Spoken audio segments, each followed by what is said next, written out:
Hey YouTube, this is Spooky Panda and bringing you the fourth episode to How to TW as an Archer. And in this episode we're going to look at survivability and how to survive in TW as an Archer. Survivability is probably one of the most important things for an Archer because we can deal a lot of damage just by auto-attacking. But in order to deal that damage you have to be alive. And surviving as an Archer, being LA, so we are prone to both magical and physical damage, could be quite tough. If you get this right, then you'll do very well as an archer. The first thing I want to talk about is when to engage. I don't mean just trying to take out people who are better geared than you. You can do that. I'm more talking about like if there are two of you versus a whole squad of people coming out of their opponent's base. Don't be a hero and try and take all of them out by yourselves. It's probably best to avoid engagement in that situation and wait for backup, or just to stall them a little bit until you can get backup. It's also probably not wise to engage an enemy target, or even more stupidly a group of enemy targets, with a very low chi while your genie's on cooldown and without buffs, because archers are very prone to getting killed while unbuffed without chi and genie skills on cooldown, so that's something else to factor in as well. You want to know when to pull back from attack. Take an example of, say, stunning arrow or aim low on like a melee target. As soon as your stun or freeze lock has worn off, you want to retreat because you don't really want to get hit as an archer, especially if you're not like plus 10 Jade of Steady Fenced, or even if you're Jade of Steady Fenced, if you're not buffed, you don't want to take a lot of damage because you still can get 2 or 3 hit. Second thing is that if you're going to barrage, you should probably consider barraging with immunity most of the time. The only exception to this is probably if you're going to kill the group of people you're barraging on in one iteration or before they can get to you. The reason being is that while under barrage you cannot move and you cannot use any other skills and you cannot use a pot. You can still pot and use genie skills, but you're still locked down essentially, and the animation of barrage is pretty flashy, so if the opponents are smart, they're going to prioritize you as soon as you put that barrage up. So you probably want to go into barrage with Iron Guard or Penguin's Essence or something similar, or at the very least have Absolute Domain ready so you can use it when it's needed. Third thing, and one of the most important things, is take advantage of your range. You want to stay at max range if possible, because that makes getting away much easier if you come under attack. So if you're at max range, you might only take 1 or 2 hits before you can get away, whereas if you're, say, 25 meters, that might be 4 or 5 hits or 10 hits if it's like a gank. So it's really key to surviving, especially if you're squishy, and it also makes kiting easier. Kiting as an archer is essential.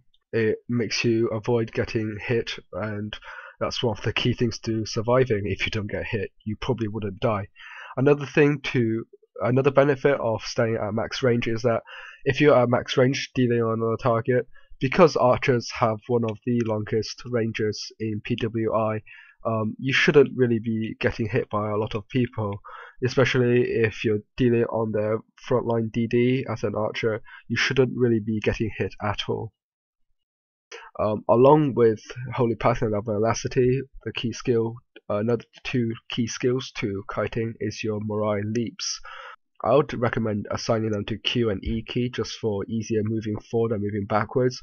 If you use D and Q, that makes me go forward. If I use D and E, that makes me go backwards.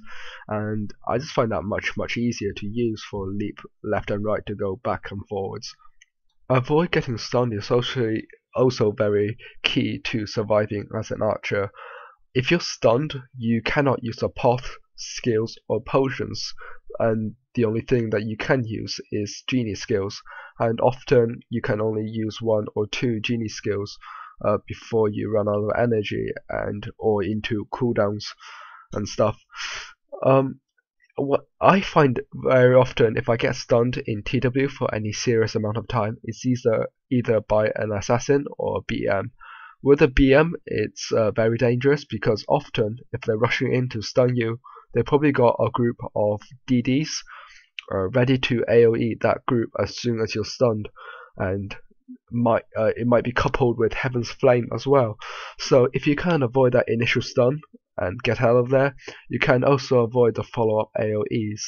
With the Assassin, it's slightly more difficult, but with Assassins, you don't often get a group of rank 9 DDs that's backing them up. So in a way, I find BMs coming at you in TW slightly more dangerous.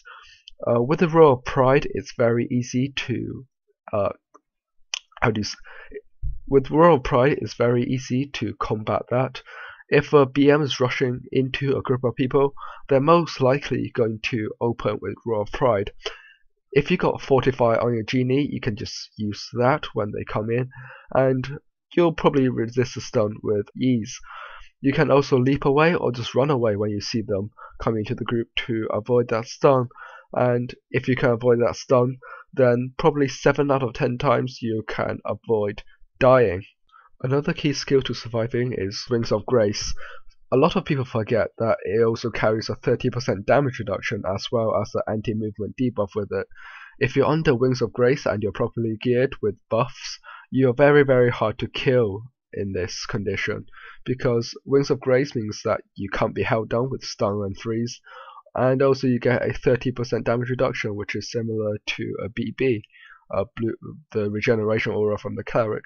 So it's very hard to kill you if you're in Wings of Grace. Use it sparingly because it has a 30-second cooldown and uses 1 spark, but don't deprive yourself of it, because if you're dead you lose all your chi anyway. I also like to stress the importance of having a defense genie for TW. I think quite a lot of my survivability is actually down to my genie and how I use it. I mean, 6 out of the 8 skills I have on my genie are purely defensive, and the other 2 I use mostly in a defensive manner anyway. I mean, Cloud Eruption, I like to use that to build chi, so I don't get raped if I get caught, because then I can just go into Wings of Grace and probably tank the damage for another 5 or 10 seconds, which is enough time for my charm to tick. If you haven't checked out my Genie guide, I recommend you do so, because I pretty much cover all the skills I think that are useful to archers in that guide. I really don't think archers benefit from having an offense genie for TW, because I think our damages are already high enough, and most of the offensive genie skills have a range on them anyway. I mean, Extreme Poison, if I recall correctly, has a 25-meter range, and one thing I recommended to survive is to stay at max range. So if you're in range to use Extreme Poison, you're probably making yourself quite vulnerable, and you can do just as well if you're staying at 32 meters away. Magical and physical defense charms made from perfect stones improve survivability quite a lot regardless of the gear you have.